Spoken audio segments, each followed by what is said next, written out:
Hi, this is Don Jorgensen again with MySocialSecurityAttorney.com, and today's topic is going to be Social Security Disability Benefits, SSDI versus SSI. What's best for me? Now, in order to understand Social Security, or SSI versus SSDI, let me take a step back. Social Security, everyone knows, or most people know, about Social Security retirement. What most people don't know is that there's a whole nother area of Social Security which is for disability. It's a safety net for society. And that safety net is broken up into two different parts. One is SSI, disability, and one is Social Security Disability Insurance benefits. Now, what's the difference? From a disability standpoint, they're exactly the same. In other words, the proof required for SSI is the same as SSDI, but the non-medical proof is where they differ. Let's start with SSDI, or Social Security Disability Insurance benefits. Now again, we're not talking about the medical proof. We'll talk about that in a minute. It's the non-medical proof that we're talking about. SSDI, if you as an employee have been working full-time or the equivalent thereof for 5 out of the last 10 years, then your employer has been paying into the Social Security for you. And what's been happening is you've been purchasing, essentially, a insurance policy in the event you become disabled. And now that you're disabled, now you can't work, that's when that insurance policy is due and you can collect on it. Here's the catch. Once you stop working, your insurance policy only continues for 5 years. Once that 5 years is up, you no longer are insured. SSDI offers monthly income based on how much money you've paid into the system.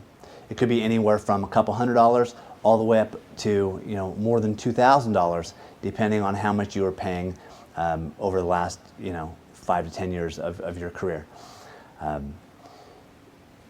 You also can be eligible for Medicare. Now, Medicare, you have to be found disabled for two years before you would receive the medical insurance portion of SSDI.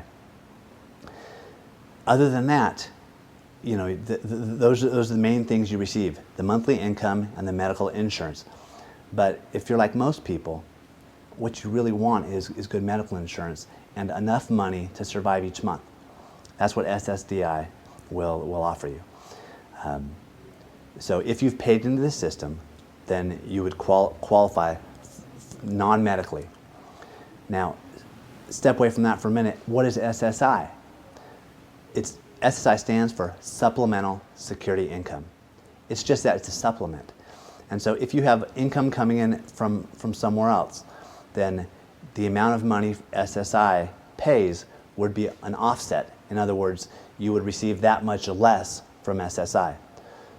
So let's just say, for example, you're receiving child support of $500 a month. Well, that would be $500 less per month you receive in the event you receive SSI, because it's a supplement.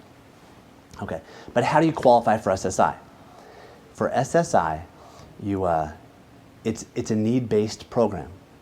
And if you have no income or very little income, and your assets, your wealth, is less than $2,000 for an individual, or if you're married, less than $3,000, then you probably qualify for SSI benefits on a non-medical. So what's better for you, SSI or SSDI? Well, when you go down to the Social Security Administration to apply, if you qualify for SSDI, then they're going to do your application for SSDI. If you qualify for SSI, they'll give you an application for that. And if you qualify for both, they're going to apply you for both. So you don't really have to make that determination. But the problem comes when you have assets and you have maybe a little bit of income, and you make your application, then the person with Social Security will only apply you for SSDI.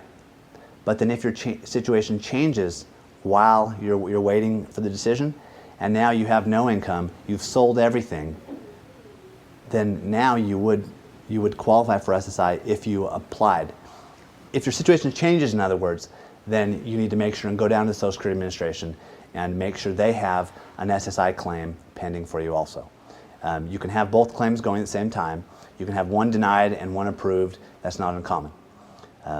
But the big difference is with SSDI, you receive monthly income based on the amount of money you put into the system, and after 2 years of being disabled, you receive Medicare.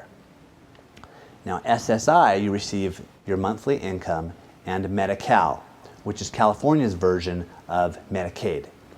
Now, if you're living outside of California, then if you're receiving SSDI, you would receive your monthly income and Medicare, but if you're SSI, you'd receive your monthly income and Medicaid. I know it's a little distinction, but California does some of its own programs. But those are the big differences with SSI versus SSDI. If you have any further questions, please visit our website at www.MySocialSecurityAttorney.com, or you can look at the side information panel. You can get our website and our phone number. We're happy to answer any questions, and we're here for you. We really do want to help you directly or indirectly.